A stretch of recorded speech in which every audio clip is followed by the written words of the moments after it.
Pag-aaralan po natin ay ang buhay ni Milo Aguinaldo at ang pangusap ay kontribusyon ng mga nanatanging Pilipino na nakipaglaban para sa kalayaan.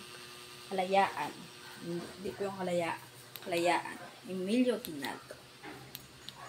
Ito ang kanyang kwento. Balik-ali muna tayo. Tinanirawan sa ibaba. Sino siya? Sino ang nasa larawan?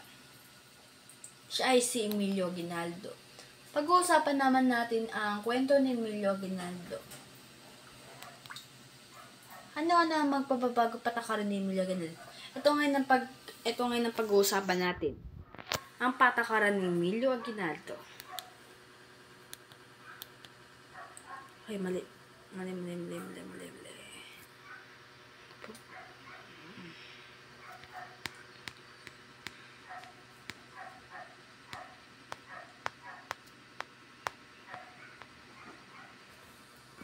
Ano pag-aaralan natin?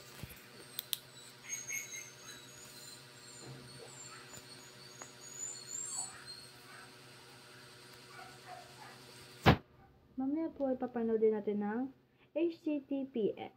Panoodin nyo na lang po ang HTTPS www.youtube.com watch. Mamaya nyo po panoodin nyo po yan pwede po yan sa YouTube or Chrome or Google. Mga tanong. Ano ang pagbabago sa panahon ni Emilio Aguinaldo? Pangalawa. Naibigan na nagustuhan ba ng mga Pilipino mga naging kontribusyon ni Emilio Aguinaldo? 3. Anong kabutihang naidulot sa mga pagbabagong ginawa ni Emilio Aguinaldo sa ating bansa? General Emilio F. Aguinaldo. Si Emilio Emilio Fame Aguinaldo SR ay isang revolusyonaryong Pilipino, politiko at isang leader ng militar na kinikilala bilang opisyal na unang pangulo ng Pilipinas 1899 to 1901 at unang presidente ng isang konstitusyonal na republika sa Asia. Pinamunan na siya ang puwersa ng Pilipinas sa unang labanan sa Espanya noong mga huling taon ng Revolusyon Pilipino, 1896 to 1898. At pagkatapos ay sa digmaang Espanyol-Amerikano, 1898, at sa wakas ay laban sa Estados Unidos sa panahon ng digmaang Pilipino-Amerikano, 1899 to 1901. Siya ay nahuli sa palanan Isabela ng Puwersa Amerikana noong Marso 23, 1901. English lang natin, 1901. Dahilan upang magtapos ang kanyang pagkapangulo. Noong 1935, tumakbo si Aguinaldo sa pagkapangulo ng Pilipinas. Commonwealth, sabali siya ay natalo si Miguel Quezon matapos sumalakay ang Hapones sa Pilipinas. Noong 1941, nakapagtulungan siya sa mga bagong pinuno at umapila pa sa radyo para sa pagsuko ng mga puwersa ng Amerikano at Pilipino sa Bataan.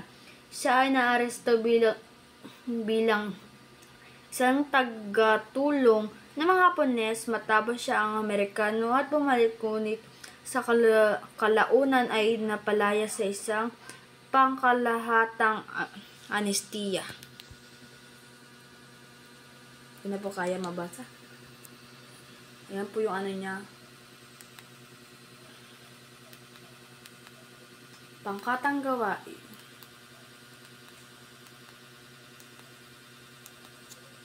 Itala ang mga pagbabago na gawa ni Emilio Aguinaldo gamit ang mga sumusunod na pangkat 1, timeline, pangkat 2, semantic web, pangkat 3, paggawa ng poster, pangkat 4, fishbone, pangkat 5, map.